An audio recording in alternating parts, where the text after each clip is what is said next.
Jesus. Hallelujah, hallelujah. Purihin ka, Panginoon. Hallelujah, hallelujah. Isang magandang hapon sa inyo lahat, mga kapatid.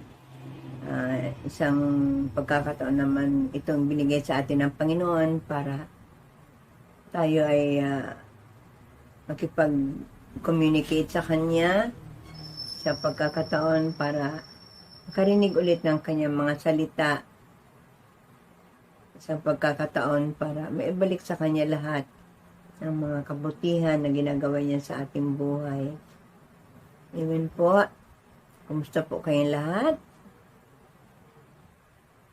Ganun pa man, kahit ay magkakalayo, ang mga puso natin ay magkakalapit pagkat iisa ang ating layunin para sa salita ng Diyos. Tayo po'y manalangin. O aming Diyos na napakabuti, Diyos na aming kataas-taasan, Diyos na makapangyarihan sa lahat. Maraming salamat, Panginoon, sa hapong ito na muli, Lord, ay tinipon mo ang mga anak mo para sa isang pag-aaral ng iyong mga salita, Panginoon. Isang magandang lesson, Lord, ang binigay mo sa amin sa araw na ito. Pero bago ang lahat, kami po ay napapakumbaba at humihingi ng tawad sa aming mga kasalanan, sa isip, salita at sa gawa, maliit man ito o malaki, nakikita o hindi, sinasadya o hindi, Panginoon, patawarin mo po kami, pakalinisin din, Lord, aming mga puso, nang sa ganon, Panginoon, ay malinis kaming haharap sa iyo, para makakilos ka sa aming buhay, at makalapit kami sa iyong trono ng biyaya. Maraming salamat, Lord, sa kapatawaran, at ito ay kiniklaim namin, ayon sa sinabi mo sa 1 John 1:9, na kung kami maghahayag na aming mga kasalanan, ikaw ay tapat at makatarungan para kami patawarin at linisin sa lahat na aming mga karumihan. Kaya Lord, maraming salamat. Sa oras na ito, Panginoon, hinihiling namin na samahan mo kami magmula sa simula ng gawain ito hanggang sa matapos, at bigyan kami ng puso na marunong tumanggap ng iyong mga salita, Panginoon. Mga salita mo nagbibigay ng mga instructions, Panginoon, pag-ibig, rebuke, Panginoon. Tanggap namin ito ng maluwag sa aming puso, sapagkat alam namin, Lord, ito ay sa ikabubuti namin. At iniling rin namin, Panginoon, na ang magtuturo ay bigyan mo, Lord, ng karunungan sapat para maihayag niya ang lahat ng iyong mga mensahe sa hapong ito. Samahan niyo sa Panginoon at ingatan habang naghahayag na iyong mga salita, at ibaba mo sa Kanya, Lord, ang nararapat na anointing para maihayag niya lahat ng kalooban mo.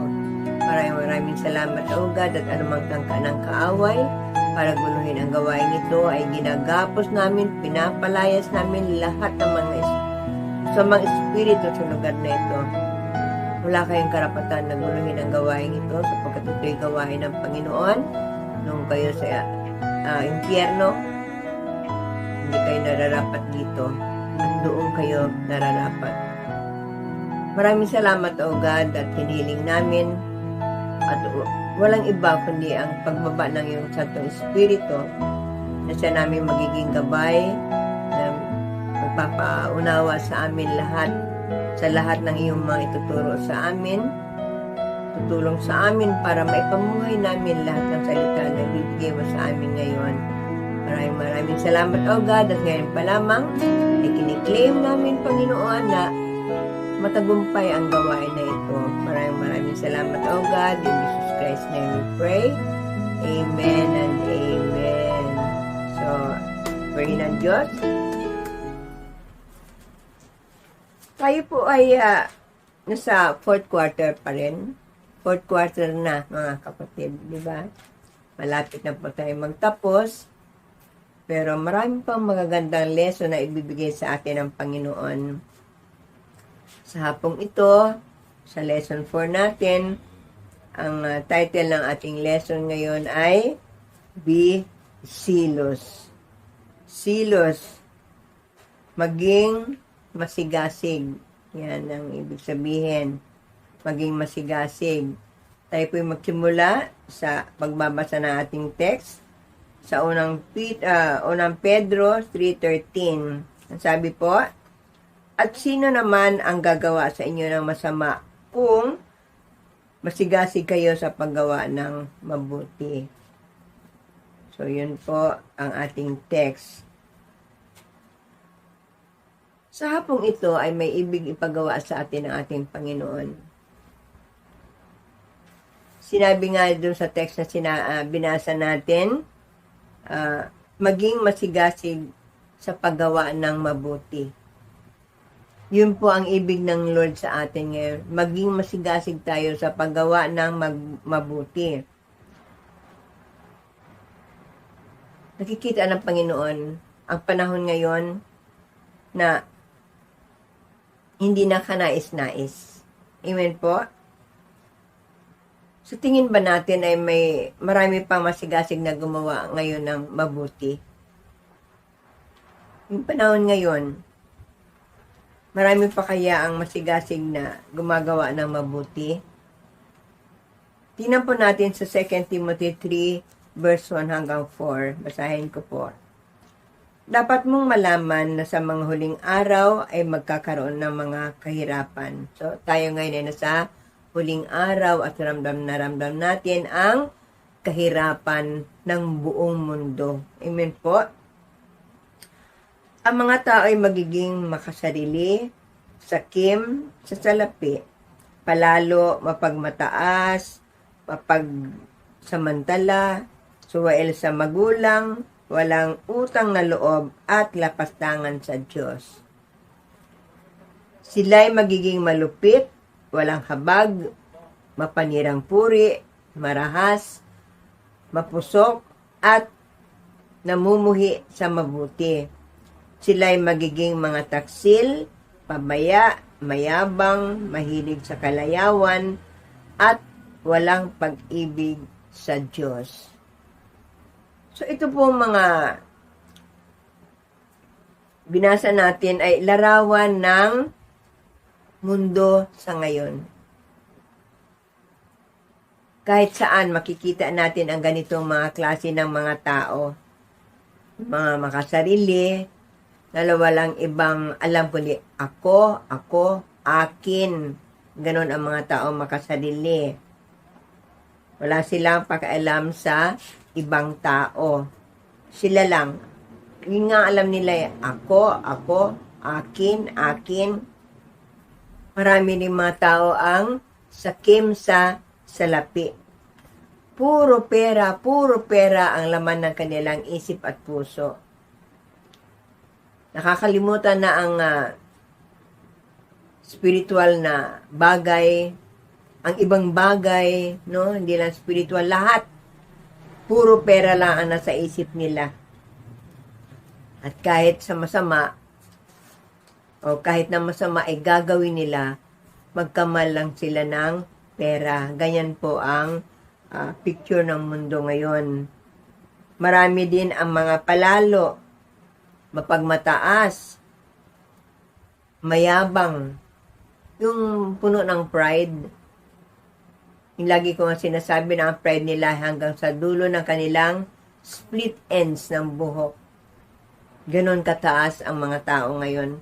Mas sobrang mapagmataas, no? Ma-pride. May mga batang, mga suwail sa magulang. Maraming kabataan ngayon ang suwail sa magulang. No? Yung ayaw sumunod, dapat sila ang masunod. Marami ang mga walang utang na loob. Marami pong ganon. Marami din ang lapastangan sa Diyos. Yung pinagtatawanan ang salita ng Diyos. Marami hindi sumusunod sa kautusan ng Diyos. Kung ano ang labag sa Diyos, yun ang kanilang gustong-gustong gawin. Yan ang picture po ng mundo ngayon. Pero kung titingnan po natin, ang lahat ng kasamaang ito ay ginagawa ng mga taong walang Diyos sa kanilang buhay. Yan, pag hindi mo kilala ang Diyos, Ganon talaga ang mangyayari sa buhay mo. So, ibinigay itong lesson sa atin ng Panginoon ngayon upang pag-ingatin tayo, pinag-iingat tayo ng Panginoon na huwag tayong matulad sa mga taong yun. Sa mga taong nabanggit natin na gumagawa ng masama. Amen po? So sabi dito, patuloy tayong mamuhay ng matuwid. Kahit na ang buhay ay punong-puno ng kahirapan. Kahit makaranas tayo ng hirap, mamuhay tayo ng matuwid. Amen po?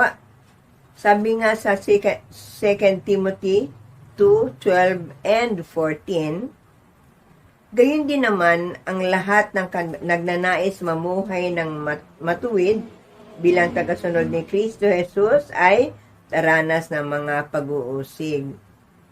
Yan, nararanasan natin yan.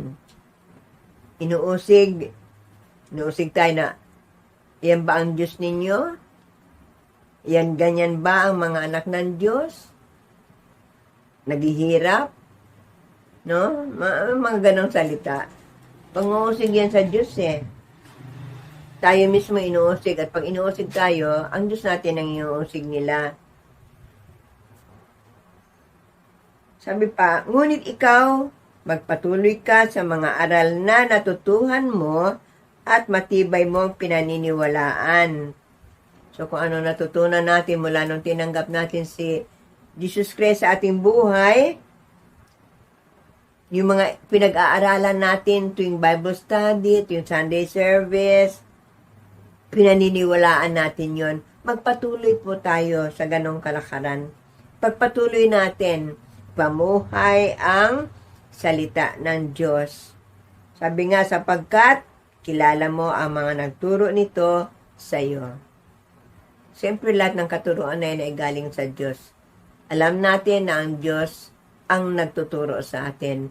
Sapagkat mahal na mahal niya tayo, ayaw niya tayong mapasama. Gusto niya gumawa tayo ng mabuti. So, ibig ng Diyos na tayo maging masigasig sa paggawa ng mabuti. Maging masigasig. Be zealous. Yun yung sinasabi doon sa ating title. Ngayon, ang tanong, why do we have to be zealous on what is good? Bakit daw kailangan nating maging masigasig sa paggawa ng mabuti? Bakit nga ba?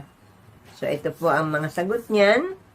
So, number 1, because our lives are all hidden in Christ.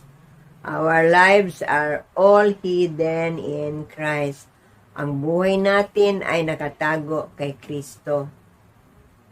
Ano pong ibig sabihin nito? Dapat ang buhay natin, kasi pag sinabi nakatago, ang Diyos ang nakapronta. Siya ang nasa harap, siya ang nakikita sa atin. Tayo sa likod lang. Dapat ganon, no? Ang buhay natin ay nakatago kay Kristo. Sabi sa Romans 6 verse 1 hanggang 2, ano ngayon ang sasabihin natin? Patuloy ba tayo magkakasala upang sumagana sa atin ang kagandahang loob ng Diyos? Hinding-hindi. Tayo'y patay na sa kasalanan. Paano pa tayo mamumuhay sa pagkakasala? Tayo'y patay na sa kasalanan. Inako na ng Diyos ang ating mga kasalanan. Inako na ni Kristo. Dati pangapatay tayo, no? Dati mga patay tayo kasi namumuhay tayo sa kasalanan, pero dahil sa kagandahang loob ng ating Panginoon, binigay niya si Jesus Christ para akuin lahat ng ating mga kasalanan. So, kung ibig natin makita sa ating buhay ang Panginoon, tigilan natin ang paggawa ng masama. tigilan natin. Kasi si Jesus Christ, kahit na anong ginawa sa kanya, never siya nagkasala. Never siyang nagkasala. Kahit sinaktan siya, dinuraan siya, inalipusta siya, hindi siya nagkasala. So, tayo dapat, kung ang buhay nga natin ay nakatago kay Kristo, tumigil na tayo sa paggawa ng kasalanan. Tigilan natin yon, sapagkat ang kasalanan yon ang magiging hadlang upang makamit natin ang pinangako sa atin ng Diyos.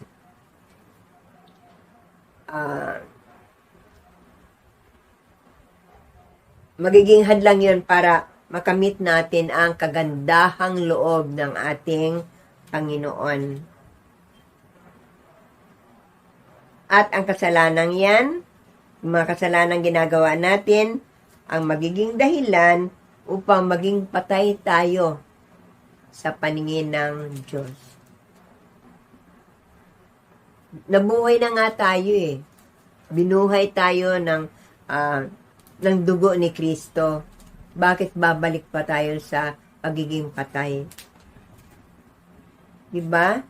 So, ang ibig ng Lord ay maging masigasig tayo sa paggawa ng mabuti. Huwag tayong bumalik doon sa paggawa ng masama.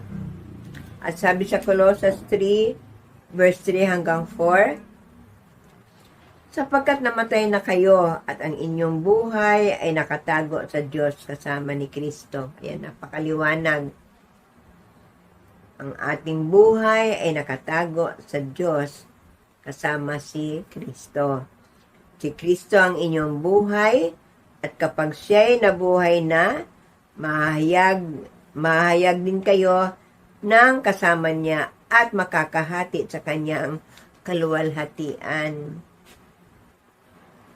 So dito, kailangan maging masigasig tayong gumawa ng mabuti hanggang sa huling sandali ng ating buhay. O kung at sino man ang mauna, buhay natin, pagkawala ng buhay natin, o yung kanyang muling pagbabalik. So, kailangan natin gumawa ng mabuti. Consistent yun hanggang sa kanyang pagbabalik. At kung maabutan tayo ng Lord sa ganong sitwasyon na lahat ng ginagawa natin ay mabuti, makakasama tayo sa Kanya. Makakasama tayo sa Kanyang kaharian at makakahati tayo sa Kanyang kaluwalhatian. So, di ba ang sarap? Ang sarap pakinggan, ang sarap isipin na sa pagbabalik ng Panginoon, makakasama tayo sa Kanya, kasama tayo sa, makakahati tayo sa kaluwalhatian niya. Amen. Amen. Okay. Number 2. Bakit kailangan maging masigasig tayo sa paggawa ng mabuti? Because God's desire is for us to overcome evil with good. Because God's desire is for us to overcome evil with good. Okay? So, napakalinaw, madaling intindihin, na isang paraan upang makaipakita natin na tayo gumagawa ng mabuti ay daigin natin ng kabutihan ang kasamaan. Ayan. Daigin natin ng kabutihan ang kasamaan. Sabi nga, wala na dapat sa atin ang dialogue na kapag may kaaway tayo, no, may nang-away sa atin, may araw ka rin sa akin. Dapat wala na ng ganon. Wala na rin yung mata sa mata, ngipin sa ngipin. Dapat wala na rin yun. So, kung may gumawa sa atin ng masama, anong dapat natin gawin? Ipanalangin natin sila at ipabahala sa Diyos Ano man ang ginawa niya sa atin. Ganon dapat ang ating gawin. Sabi nga sa Matthew 5:38 hanggang 39, narinig niyo sinabi, mata sa mata at ngipin sa ngipin. Ngunit sinasabi ko sa inyo, huwag kayong gumanti sa masamang tao. Kung sinampal ka sa kanang pisngi, iharap mo rin sa kanya ang kaliwa. Dapat pala ganon. Pag sinampal ka dito, ito pa po, dito, tamaan nyo rin ako dito. No, ganon. Kaya ba natin gawin yon?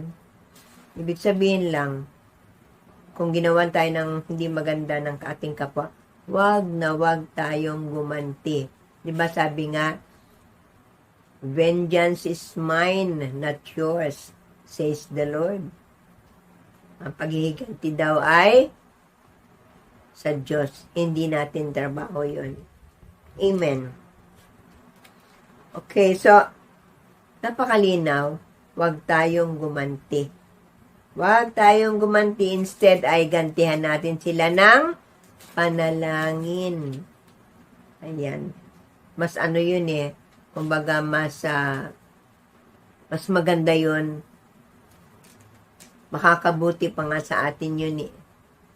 Marunong tayo magpakumbaba. Marunong tayo magtimpi. No? Panalangin natin sila at sabay na natin ang pagpapatawad. Patawarin natin sila. Baka hindi nila alam ang kanilang ginagawa.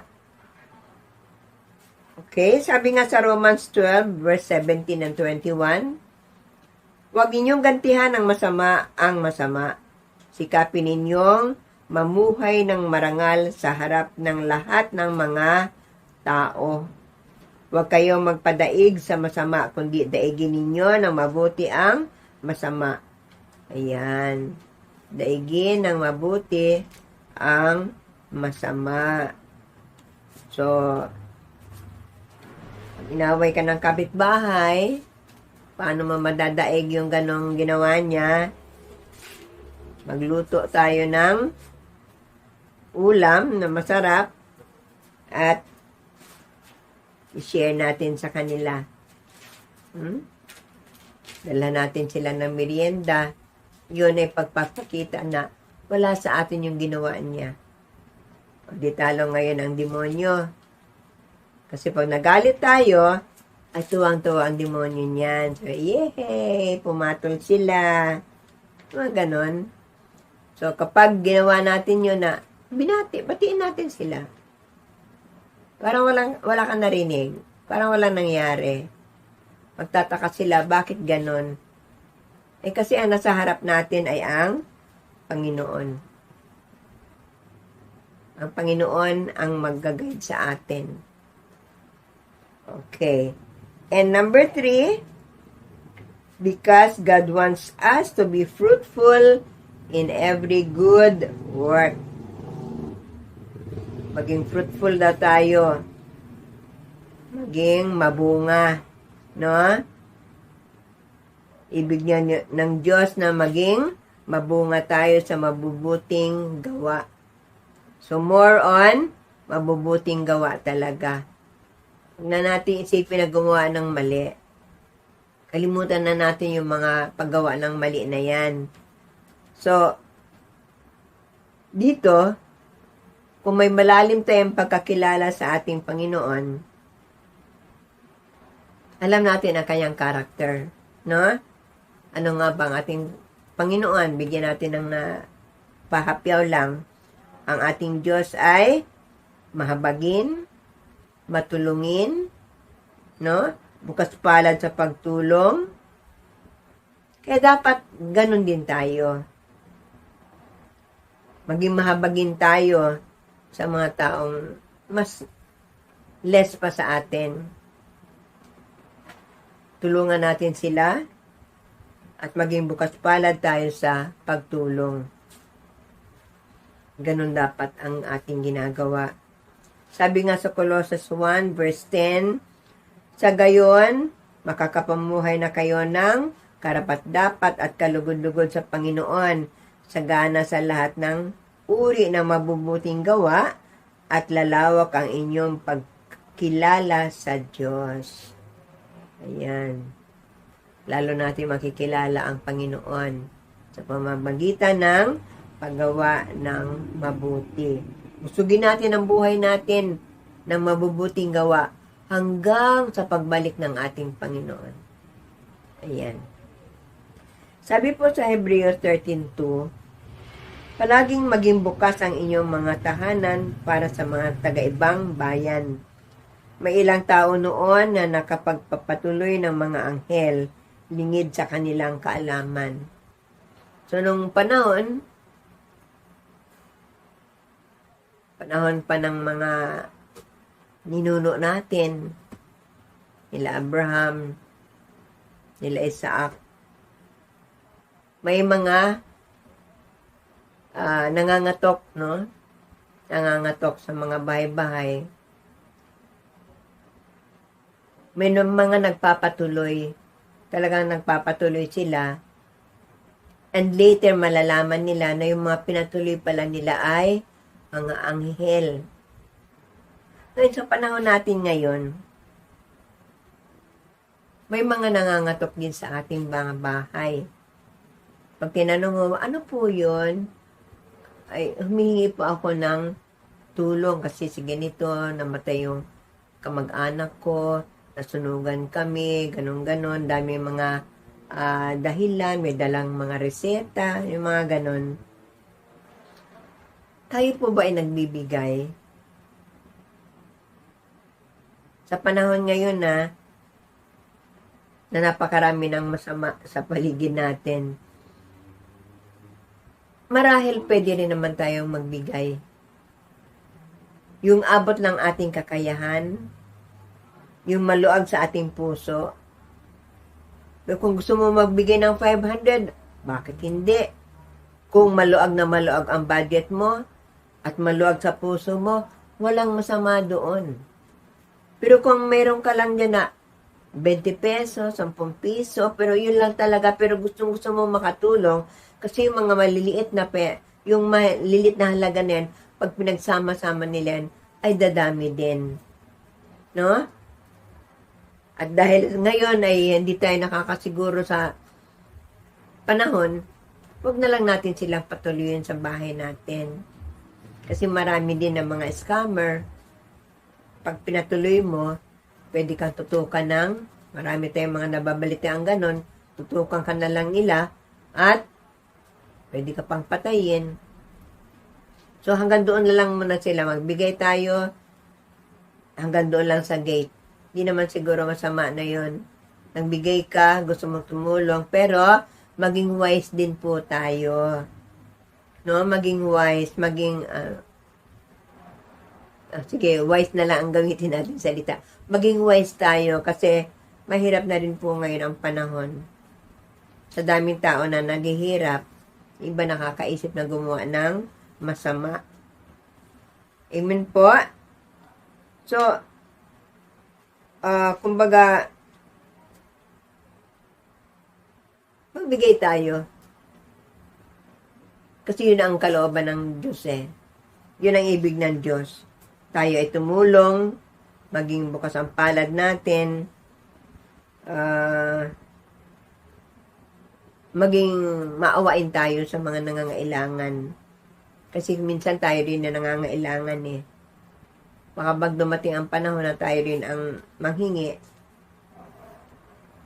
kailangan ng tulong, masakit din sa atin na walang tutulong sa atin. Amen po. Although andyan si Lord, gagamitin niya ang mga tao na yan para tayo ay tulungan.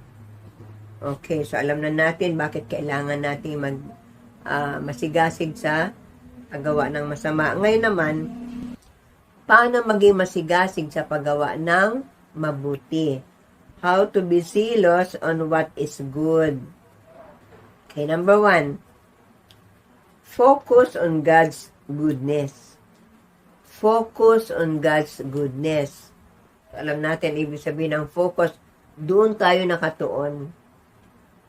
Doon tayo nakatuon sa kabutihan ng Panginoon.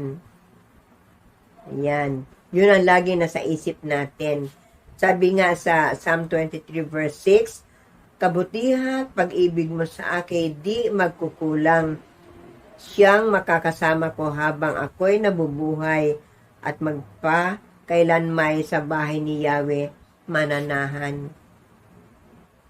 Okay? Dapat po ay ganito lagi ang nasa isip, sa puso natin, sa isip natin,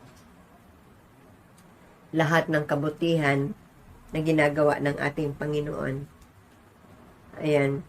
At pag ginawa natin yon, hindi raw tayo magkukulang.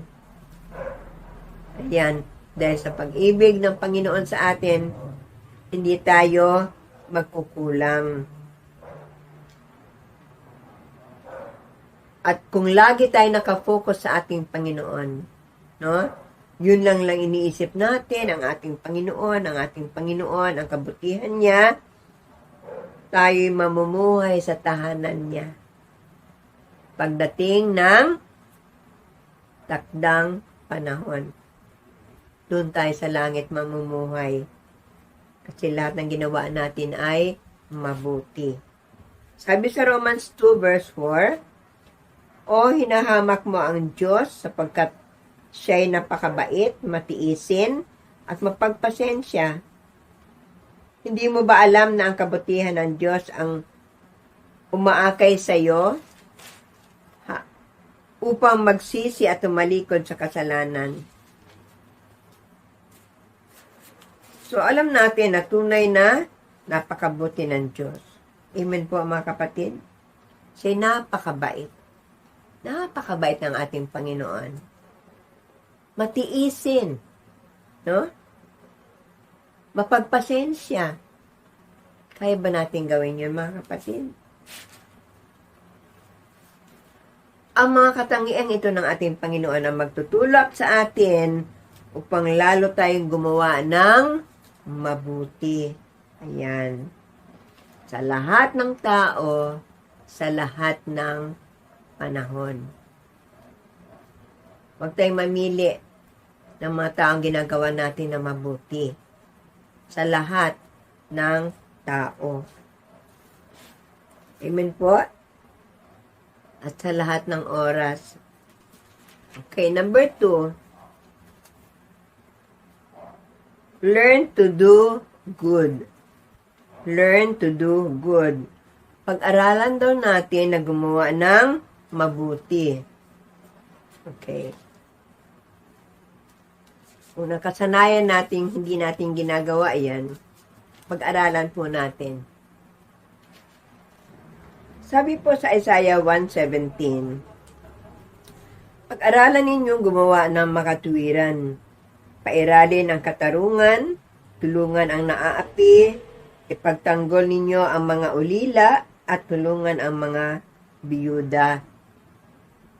So, kung tinatanong natin, paano nga ba gumawa ng mabuti? So, ayan, sinabihan na tayo. Pag-aralan natin, gumawa ng makatwiran. Lagi bang naayon lang sa kalooban ng Diyos? At tulungan ang mga naaapi. Araw-araw, kung manood tayo kay Rafi Tulfo, ang dami nating mga kababayan na aping-api ang kanilang mga employers sa ibang bansa. Mayroong pinupukpok ng martilyo sa ulo, mayroong, kahit dito nga sa atin, yung napanood ko, binuhusan ng mantika sa kamay, binuhusan ng mainit na tubig sa paa, ang dami mga sugat sa likod, kahit saang parte ng katawan, ang dami niyang sugat. At kung ilang taon niya yun na tiniis, ilang taon niya tiniis yun. Grabing pang-aapi ang ginawa sa kanya. At hindi lang basta yung taong gumawa sa kanya. May katungkulan pa sa barangay, di ba? Grabe. Kung makapang-api, hindi niya alam, may kabayaran yung ginawa niya na yun. Hindi lang dito sa lupa. No? Sabi, pagtanggulin nyo ang mga ulila at biyuda. Bakit? Sapagkat yung mga ulila na yan at mga biyuda na yan, ay wala nang ibang inaasahan sa buhay. Mga ulila, wala nang mga magulang yan. Ang biyuda, wala nang asawa yan. Tanging Diyos na lang ang kanilang inaasahan. Kaya tulungan daw natin sila. Yes, tulungan natin sila. Sabi nga sa Matthew 5:16, gayon din naman, dapat ninyong paliwanagin ang inyong mga ilaw sa harap ng mga tao upang makita nila ang inyong mabubuting gawa at papurihan ang inyong Ama na nasa langit. So, tayo mga Kristiyano, mga kapatid, ay ilaw ng sanlibutan. No? Tayo ilaw din.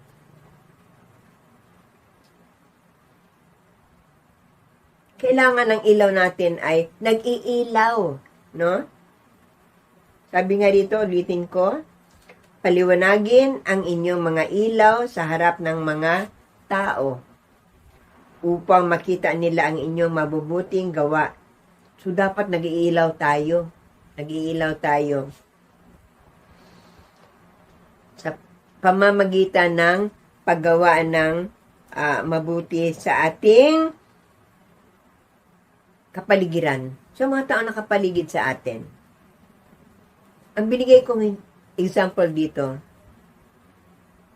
kung ang bumbilya, kung tayo bumbilya na 5 watts lamang, no? Gano lang ang ilaw ang liwanag ng 5 watts na yan.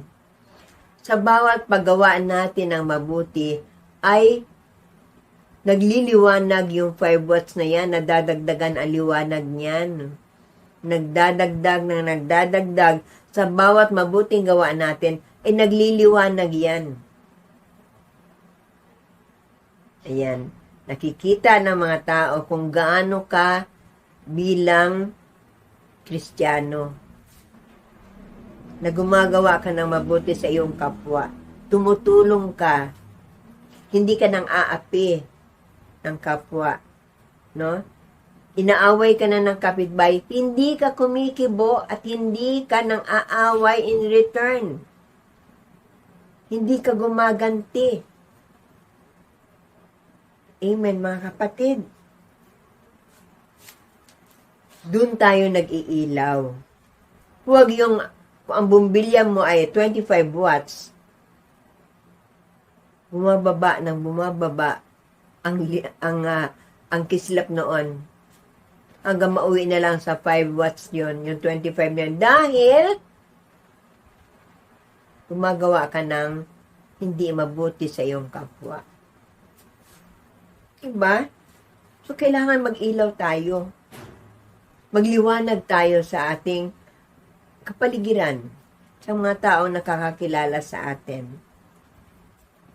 Para masabi nila na tayo mga tunay na anak ng Diyos. Amen po. And number 3, press on towards the goal of being good. Press on towards the goal of being good. Ano nga ba ang goal natin bilang Kristiyano? Ano ang goal natin? Para masabi lang na born again ka? Para masabi lang na marunong ka mag-praise the Lord? Ang goal po natin ay yung umabot tayo sa hangganan ng ating takbuhin upang makuha natin ang gantimpala na ipinangako sa atin ng Panginoon. At ano yung gantimpala na yon? Ang buhay na walang hanggan sa langit. Yun talaga ang kailangan makuha natin yon. Yun ang pinaka-goal natin. Kasi sayang lahat yan. Masasayang lahat yan na in the end, hindi natin makuha yung buhay na walang hanggan na yan. Sayang. Kailangan consistent tayo sa paggawa ng mabuti. Kaya magpursige po tayo. Magpursige tayo, maging masigasig tayo sa paggawa ng mabuti upang mangyari lahat ng inaasam natin na yan. Yang makuha natin, makarating tayo sa kaharian ng Panginoon kung saan doon natin ma-enjoy ang buhay na walang hanggan. Ang sabi nga sa Filipos 3:14, nagpupunyagi ako patungo sa hangganan upang makamtan ang gantimpala ng pagkakatawag sa akin ng Diyos sa pamamagitan ni Kristo Jesus, ang buhay na nasa langit. Yan po. Yan po ay ayon kay Apostol Pablo. Talagang sinikap niya na makarating doon sa hangganan. Yung dating makasalanan, nagpakabuti, no? Napalitan na mabuting gawa ang kanyang masamang gawa noon, nung hindi pa siya nakakilala sa ating Panginoon. Sabi, nagpupunyagi ako patungo sa hangganan. So, dapat ganun po ang ating nasa isip, sa puso natin. Kailangan makuha natin yung pangako na yun ng Panginoon. Sayang. Andun na tayo. Huwag kung kailan nasa gitna na tayo ay bigla tayong sisemplang. Iwasan natin gumawa ng masama. Kailangan ay, sabi nga, maging mabunga tayo sa paggawa ng mabuti. Amen po. At sabi sa 1 Timothy 6:11-12, ngunit ikaw na lingkod ng Diyos, umiwas ka sa mga bagay na ito. Sikapin mong mamuhay ng matuwid, maka-Diyos, may pananampalataya, pag-ibig, pagtitiis at kaamuan. Ipaglaban mo ng mabuti ang pananampalataya. Panghawakan mo ang buhay na walang hanggan dahil dyan ka tinawag ng Diyos nang ipahayag mo sa harap ng mga maraming saksi ang iyong pananalig kay Kristo. Panghawakan daw natin ang ating pananampalataya. Yan. Paglaban natin yon. Paglaban natin ang ating pananampalataya. Huwag tayong mag-backslide. Huwag tayong matisod. No? Sayang. Andun ka na, nasa gitna ka na ng takbuhin, natisod ka pa. Mabalik ka na naman sa number 1. Buti kung makabalik ka pa. Diba?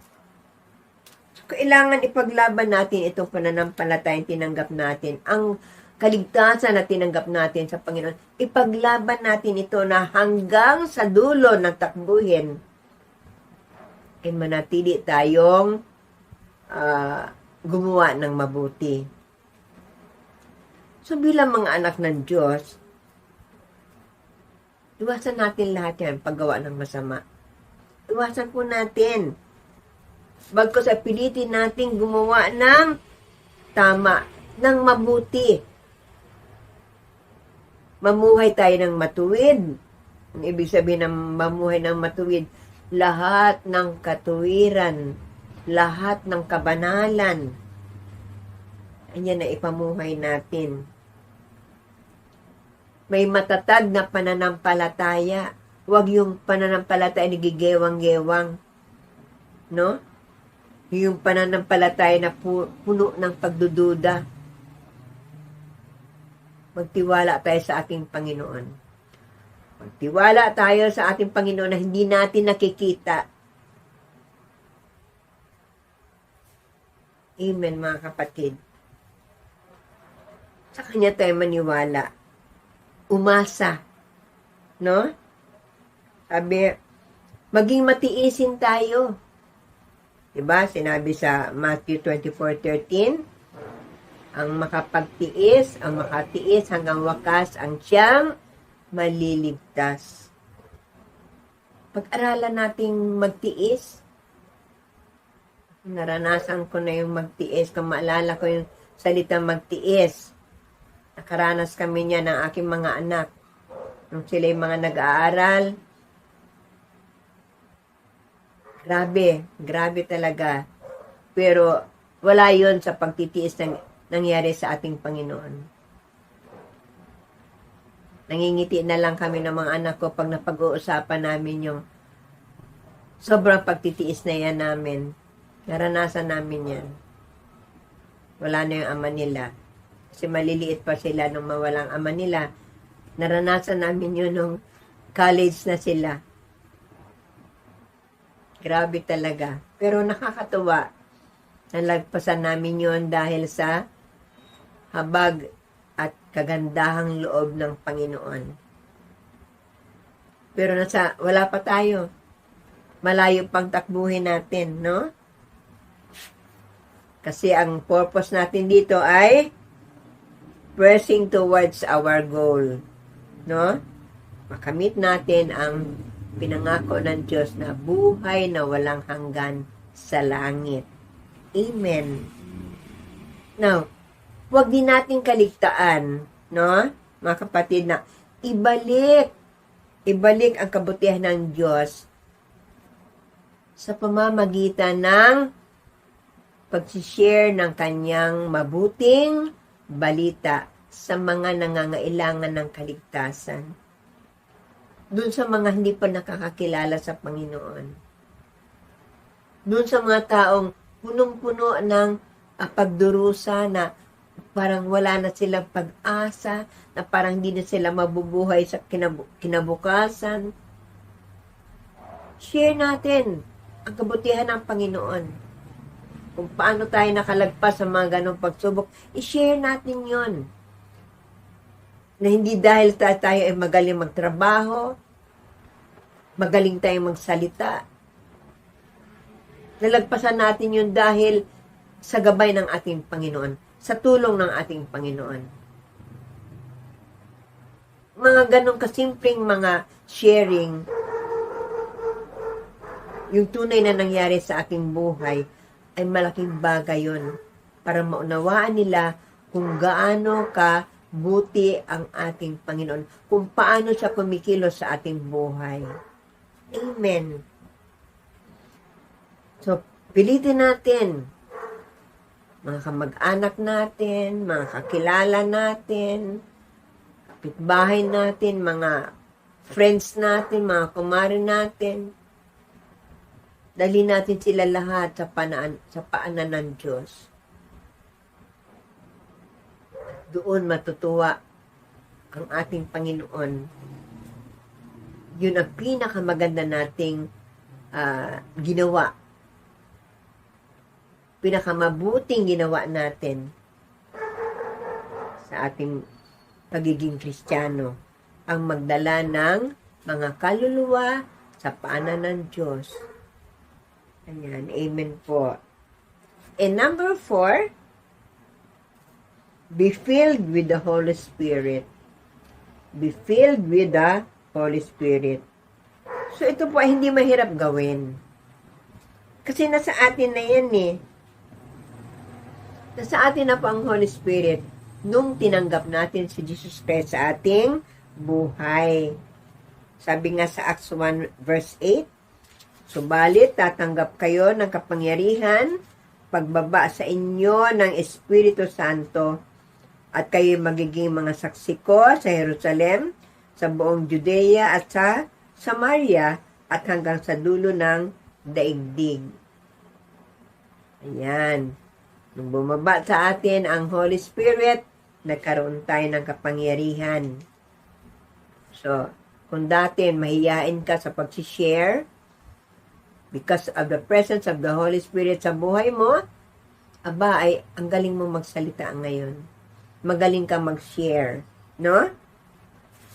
Tutulungan tayo ng Holy Spirit para makapamuhay tayo ng matuwid. Yan. Tutulungan na tayo para masigasig tayo makagawa ng mabuti. Kasi kung tayo lang, naku, hindi natin kakayanin yun. Hindi natin kakayanin yan. Una, mahiyain ka, matatakutin ka, no? wala kang tiyaga, yung mga ganon, bugnutin ka,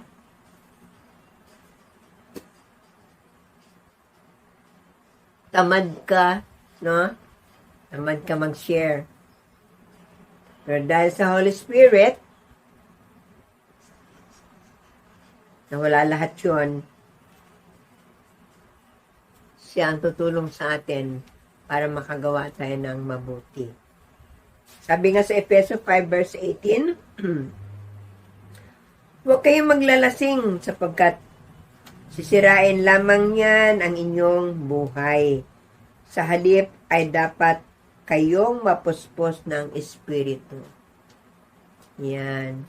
Magpakalasing tayo sa presensya ng banal na Espiritu. Paggising pa lang natin, hingiin na natin yan, pakapuspusin tayo ng banal na Espiritu. Sa buong maghapon, kasama natin ang banal na Espiritu. Sa ating pagtulog, kasama natin ang banal na Espiritu. Yan.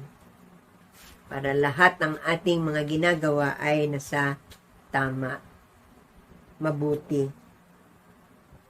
Huwag tayo magpakalasing sa alak.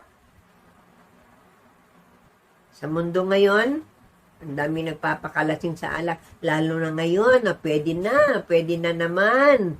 Yung mga ganyang inuman. Naku, marami na naman ang malalasing. Tayo dapat nagpakalasing tayo sa banal na Espiritu. Amen po. Ayan. Huwag nating sirain ang ating katawan sa pamamagitan ng alak na yan. Now, kapag ginawa natin ito, magpapakapuspos tayo sa banal na Espiritu, nakapokus tayo sa kabutihan ng ating Diyos. Ano pa yung iba? Pressing towards the goal, yung kailangan marating natin yung goal natin na yan. At pag-aralan natin na gumawa ng mabuti, ano ang magiging resulta nito sa atin? Ito po, the grace of our Lord Jesus Christ will be with us. The grace, yung kagandahang loob, no? O ang biyaya ng Diyos ay sa atin. Okay? Sabi sa Romans 16:20, ang Diyos ang bukal ng kapayapaan at malapit na niya pasukuin sa inyo si Satanas. Sumainyo nawa ang kagandahang loob ng ating Panginoong Jesus. Okay. Kung English na natin to, alam na alam ninyo to. Sabi nito, very familiar kayo dito. The God of peace will soon crush Satan under your feet. The grace of our Lord Jesus be with you. So, ayan, ang biyaya ng Panginoon ay sa atin. Siyempre, lahat ng ginagawa mo ay mabuti, nakikita lahat ng Diyos yan, ang biyaya ay darating sa atin. Hindi tayo pababayaan ng Diyos. Lalo na kung nakikita niya, pinipilit natin na gumawa ng mabuti.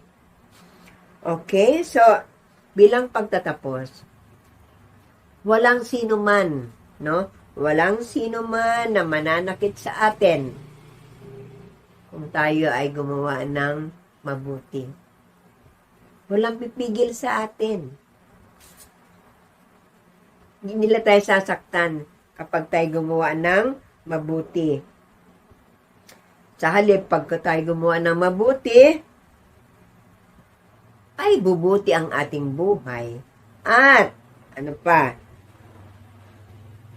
mababago ang ating puso. Malaking ipagbabago ng ating puso. Amen, mga kapatid? So, dyan po nagtatapos ang ating lesson sa hapong ito.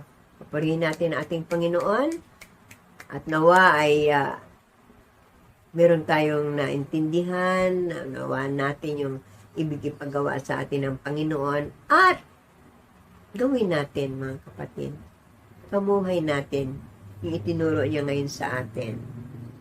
So tayo po ay magbabasa muna ng awit ng pagtitiwala sa Diyos bago tayo maghiwa-hiwalay. Sige po, sabayan niyo po ako sa pagbabasa. Awit 91 verse 1 hanggang 16. Awit ng pagtitiwala sa Diyos.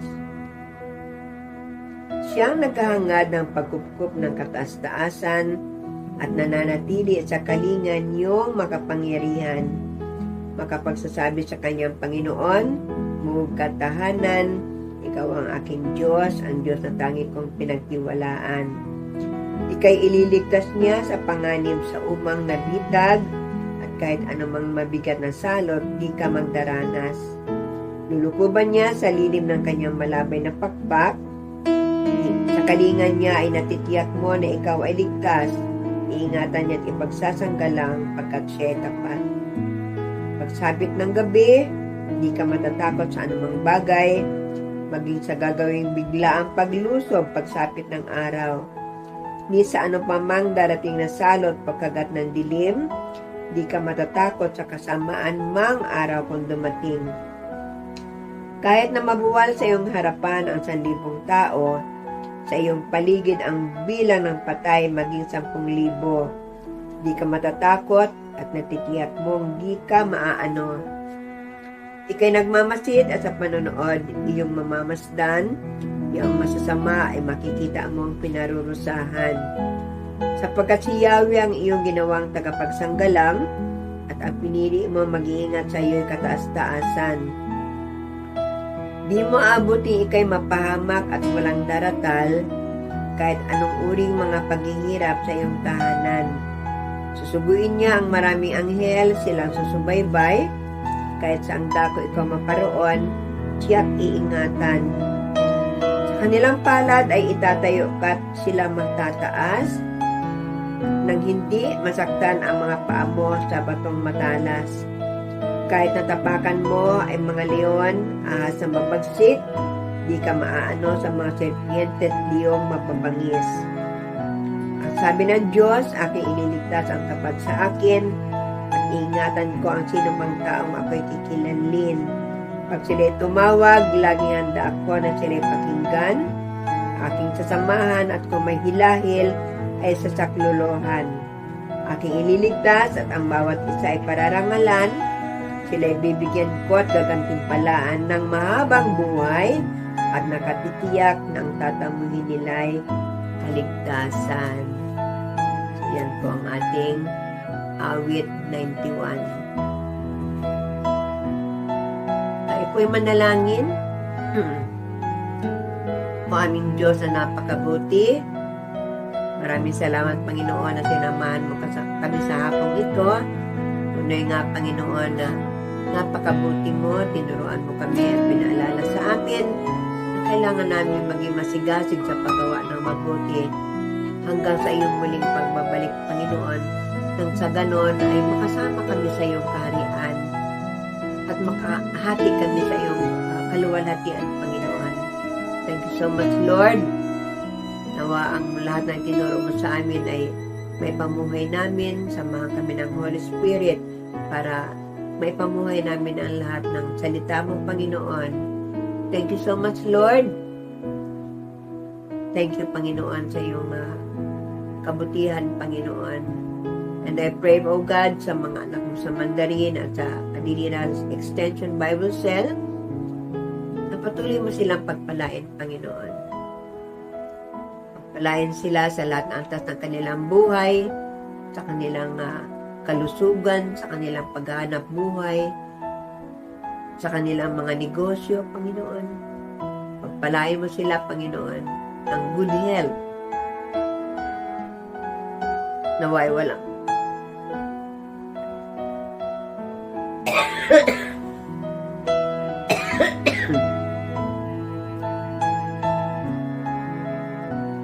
naway walang magkasakit sa kanila, isa man.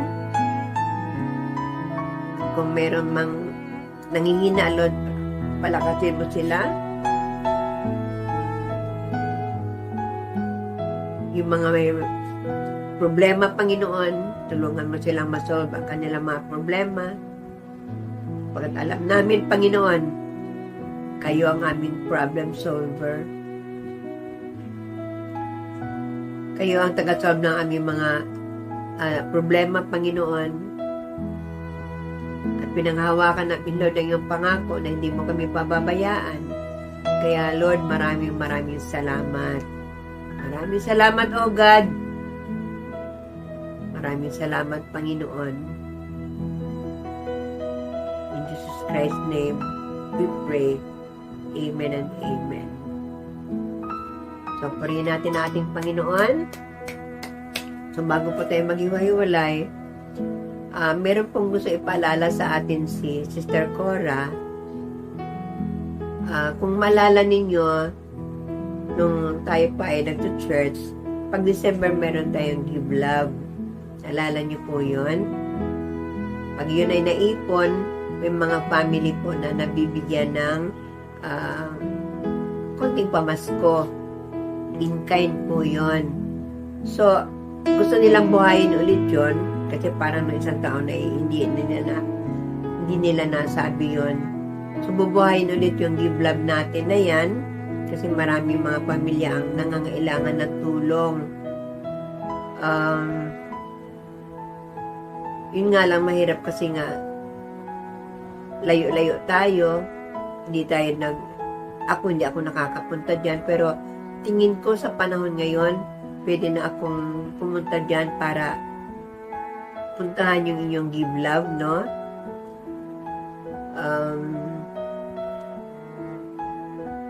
Pwede ang sentro natin ng Give Love ay ilagay natin kay Sister Even, no? Pwedeng sa kanya natin ilagak, tapos doon ko na lang pupuntahan.